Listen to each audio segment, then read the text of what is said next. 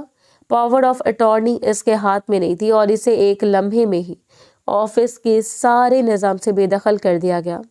ماتحت اس کی بات سننے کو تیار نہیں تھی اور اس کی ویلیو ایک پل میں زیرو پر آ گئی۔ اس روز بھی وہ گھر آ کر بری طرح چیخا تھا، آپ لوگوں کو بہت برا کر رہے ہیں، میں اس کا وہ بدلہ دوں گا کہ آپ ساری زندگی جلتے رہ جائیں گے۔ لیکن کسی کو کوئی فرق نہیں پڑتا تھا۔ روحانہ بیگم نے تو صاف کہہ دیا تھا کہ اگر ان کا بیٹا رضامند نہیں ہے تو انہیں اس پر زبردستی نہیں کرنی چاہیے اور اس لڑکی کو زبردستی مسلط نہیں کرنا چاہیے۔ کسی بھی لڑکی کو وہ اس کی زندگی میں شامل کر سکتے ہیں، وہ انکار نہیں کرے گا، لیکن نشی اور اس کا کوئی جوڑ نہیں۔ کہاں ان کا سجیلا جوان دیورانی کے سانولے رنگ کی بیٹی جیسے پہلے ہی 2 رشتے سانولے پن کی وجہ سے ٹھکرا کر جا چکے تھے۔ وہ ان کے بیٹے کے متھے کا جھومر بننے کی خواہش کر بیٹھی تھی، لیکن فیصلہ ہو چکا تھا۔ جس طرح جمشید صاحب کی جہانگیر صاحب کے سامنے نہیں چلتی تھی نا، بالکل اسی طرح روحانہ بیگم کی بھی جمشید صاحب کے سامنے نہیں چلتی تھی۔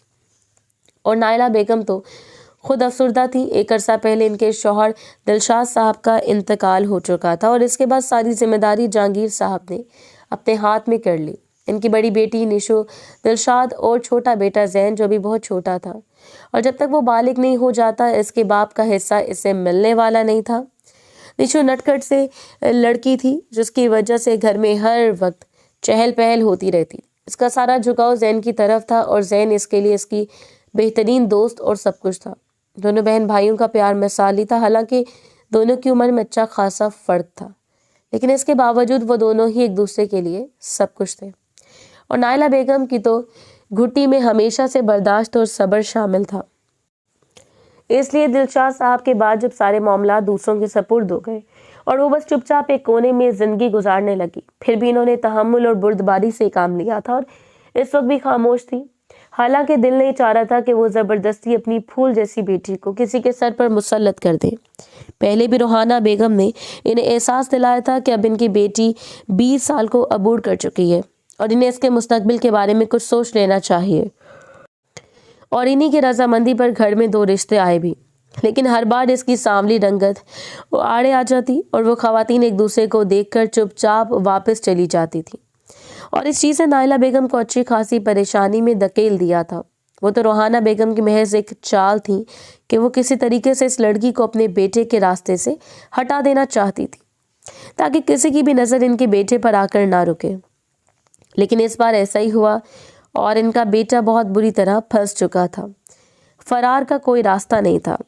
اس رات وہ جمشید صاحب کے پاس آیا اور صاف لفظوں میں ان سے کہہ دیا کہ وہ نشو سے نکاح کرنے کے لیے تیار ہے، لیکن اس کے بعد اس کی زندگی میں کیا ہوگا اس بات میں کوئی بھی دخل اندازی نہیں کرے گا۔ اور جمشید صاحب اس کے فیصلے سے گھبرا گئے۔ انہیں نہ جانے کیوں لگ رہا تھا کہ ان کی یہ یتیم بھتیجی کے ساتھ کچھ برا ہونے والا ہے۔ تم اس رشتے اور فیصلے کو بابا کی مرضی کے مطابق ڈھالنے کے لیے ضد کو آڑے مت لے کر آؤ، اسے اپنی انا کا مسئلہ نہ بناؤ۔ اس میں نشو کا کوئی قصور نہیں ہے، وہ بے قصور بچی ہے اور اس کے ساتھ کسی بھی قسم کی زیادتی کرنے کے بارے میں مت سوچنا۔ جمشید صاحب نے کہہ تو دیا تھا، لیکن وہ کون سا ان کی کوئی بات ماننے والا تھا۔ میں آپ لوگوں کے فیصلے کو تسلیم کر رہا ہوں، مجھ سے بس اتنی اچھائی کی امید رکھی جائے تو بہتر ہوگا۔ وہ یہ کہتے ہوئے اٹھ کر اپنے کمرے میں چل آیا تھا اور اس کا فیصلہ انہوں نے جہانگیر صاحب کے سامنے رکھ دیا اور انہیں ساتھ یہ بھی جتا دیا تھا کہ اس کے ارادے ٹھیک نہیں ہیں۔ کل اگر وہ نشو کی زندگی برباد کرے گا تو اس میں سب کا ہاتھ ہوگا، لیکن نہ جانے کیوں انہیں اس وقت صرف اور صرف اپنے پوتے کی ضد کو توڑنا تھا اور ہر حال میں اسے نیچے دکھا کر اپنے فیصلے کو مسلط کرنا تھا۔ اس روز وہ ماں کے قدموں میں بیٹھ گئی، امی خدا کے لیے آپ دادا ابو کو سمجھائیں، میں سمیر لالا کے ساتھ شادی نہیں کر سکتی اور نہ ہی ان کے ساتھ خوش رہ سکتی ہوں۔ آپ جانتی ہیں کہ سمیر لالا کتنے خطرناک ہیں، مجھے ان سے کتنا ڈر لگتا ہے۔ وہ رو رہی تھی اور نائلہ بیگم نے جھک کر اس کے ماتھے کو، ماں کی بات کی کوئی حیثیت نہیں ہے، اس کے باوجود اسے مشکل میں ڈال رہی ہو، اور وہ چپ چاپ ان کے گھٹنے پر سر رکھ کر سسک پڑی۔ باپ کے بعد ان کی ماں کی حیثیت کم ہو گئی تھی اور وہ صرف اور صرف ایک ضد کا نشانہ بنتی جا رہی تھی۔ اسے اندازہ نہیں تھا کہ اس روز میر اس کے دروازے پر آئے گا۔ میں چاہتا ہوں کہ تم اس رشتے سے انکار کر دو اگر تم اپنی سلامتی چاہتی ہو تو، ورنہ تمہارے ساتھ وہ کروں گا کہ ساری زندگی یاد رکھو گی۔ وہ آج بھی غصہ دکھانے سے باز نہیں آیا تھا اور وہ دروازہ بند کر کے فرش پر بیٹھ کر روتی رہی۔ وہ کیا سمجھتا ہے کہ وہ بہت بڑی خوشی سے اس رشتے پر رضامندی ظاہر کر رہی ہے؟ اسے اتنی حیثیت ہی کہاں حاصل تھی کہ ان کے فیصلے کے سامنے سر اٹھا لیتی۔ اور بالآخر وہ دن بھی آ گیا جس دن اس کو اپنی زندگی کا سب سے بھیانک دن تصور کر لیا تھا۔ آف وائٹ کلر کے شرارے میں اس کے پہلو مساج کر بہت حسین تو لگ رہی تھی، لیکن اس کی مرضی کی دلہن نہیں تھی، اس لیے اسے تھوڑا سا دور بیٹھا وہ سر گرائے جیسے بڑی مشکل سے خود پر ضبط کیے ہوئے تھا، اور جیسے نکاح نامے پر دستخط ہوئی وہ سب کو جوتے کی نوک پر رکھتا ہوا اٹھ کر اپنے کمرے میں چلا گیا، جیسے اسے کسی کی پرواہ نہیں ہو اور نہ ہی وہ کسی کی پرواہ کر سکتا تھا۔ اسے یہاں صرف اور صرف اپنی پرواہ تھی۔ ایک کمرے سے رخصت ہو کر وہ دوسرے کمرے میں منتقل ہو گئی، اور اس کے علاوہ کرنا ہی کیا تھا؟ بس اس کی زندگی اب ایک قید کا شکار ہو چکی تھی، اور یہ قید طویل صبر کا تقاضا کرتی تھی۔ جب اسے کمرے میں بٹھانے کے لیے آئے تھے تب وہ حویلی سے باہر چلا گیا جیسے اسے سب میں کوئی دلچسپی نہ ہو۔ اس نے کسی رسم کو مکمل کیا، بس چپ چاپ نکاح نامے پر دستخط کیے۔ ایک دستخط ان کاغذات پر تھے جن کے مطابق اس کا حصہ اس کے نام منتقل کر دیا گیا، اور دوسرے کاغذات نکاح نامے کے طور پر اس کے سامنے کیے جن پر اس نے اپنا نام گھسیٹ دیا، کیونکہ اس کی شرط تھی کہ نکاح سے پہلے وہ اپنا حصہ اپنے نام منتقل کروا لے گا، اور اس کے بعد نکاح کرے گا۔ وہ اگر چاہتا تو وہ اپنا سب کچھ حاصل کرنے کے بعد فوراً اسے طلاق دے سکتا تھا، لیکن ابھی کہاں؟ ابھی تو وہ ان سب کی اکڑ توڑنا چاہتا تھا، خاص طور پر اس لڑکی کی جو صرف اس کے سر پر مسلط ہو چکی تھی، جس کی وہ شکل تک دیکھنا نہیں چاہتا تھا۔ اور جس وقت وہ کمرے میں داخل ہوا تقریباً رات کے 11 بج رہے تھے، اور وہ وہیں بیٹھ کر اپنی آنکھیں بھگا رہی تھی، شاید اسے خوف کے ذریعے اثر کے۔ اب جو کچھ اس کے ساتھ ہونے والا تھا وہ ناقابل بیاں تھا۔ اس کا باپ سر پر نہیں تھا، بھائی ابھی چھوٹا تھا، کون تھا جو اس کے پاس پشتا کر کھڑا ہو جاتا، اور وہ اس کے سہارے سمیر افندی جیسے شخص سے ٹکر لے لی تھی؟ یقیناً کوئی بھی نہیں۔ جب وہ کمرے میں داخل ہوا اس نے ایک نظر اسے دیکھا اور پھر فوراً اپنی نظروں کو جھکا لیا، جبکہ سمیر نہ چلتا ہوا اس کے سامنے آ کر بیٹھ گیا اور اس کو تھوڑی سے پکڑ کر اپنے قریب کر لیا۔ وہ ہلکا سا اس کی جانب جھکی ہوئی تھی۔ کافی دیر وہ اس کی کندن کی مانند چمکتی ہوئی رنگت کو دیکھتا رہا۔ بالکل لائٹ اور نیچرل سا میک اپ کیا گیا تھا جس میں وہ کافی دلکش لگ رہی تھی۔ لمبے بالوں کو جوڑے کی شکل میں مکید کر کے خوبصورت لٹوں کو چہرے کے اطراف میں پھیلا دیا۔ لائٹ سی جولری اور خوبصورت لباس میں اس کا حسن آراستہ تھا، لیکن سامنے بیٹھے شخص کے لیے کوئی شرم نہیں۔ اپنی حیثیت اور اپنی شکل و صورت دیکھنے کی بجائے تم نے اتنے بڑے بڑے خواب پال لیے۔ اس کی توقع کے عین مطابق اس نے آتے اسے جملہ کسا تھا کہ اس کی روح تک زخمی ہو گئی۔ وہ بس سر جھکائے اپنے آنسوں کو حلق میں اتارتی رہی۔ اب آنسو چھپانے کا فائدہ نہیں، تمہیں ساری زندگی یہ آنسو بہانے ہیں کیونکہ یہ تمہارا انتخاب ہے۔ تم نے میری فاری کو دیکھا تھا نا، سرخ و سفید رنگت کی مالک سنہری آنکھوں والی لڑکی، کسی گلابی گڑیا کی طرح اگر میرے پہلو میں سج جاتی تو ہر منظر کو مات دے دیتی۔ اور تم نے اپنی شکل و صورت کو دیکھا۔ اسے گھسیٹتے ہوئے بیڈ سے نیچے اتار کر آئینے کے سامنے لا کر کھڑا ہو گیا اور سختی کر رہا تھا کہ وہ خود کو آئینے میں دیکھے۔ تم کالی بلی مجھ پر مسلط ہو چکی ہو، صرف اس لیے کہ تمہیں اور کوئی قبول کرنے سے رہا۔ اب یہی وجہ ہے نا، اس لیے تو اس روز میرے کمرے میں آئی، میری زندگی میں مداخلت کی اور دادوں کی نظروں میں آئی۔ ان کے سامنے مظلومیت کا رونا رو کر انہیں متوجہ کیا کہ وہ تمہیں میرے گلے میں باندھتے تاکہ میں ساری زندگی انچاہے ڈھول کو بجاتا رہوں۔ وہ بری طرح رو رہی تھی۔ اس نے اتنی تذلیل کا نہیں سوچا تھا۔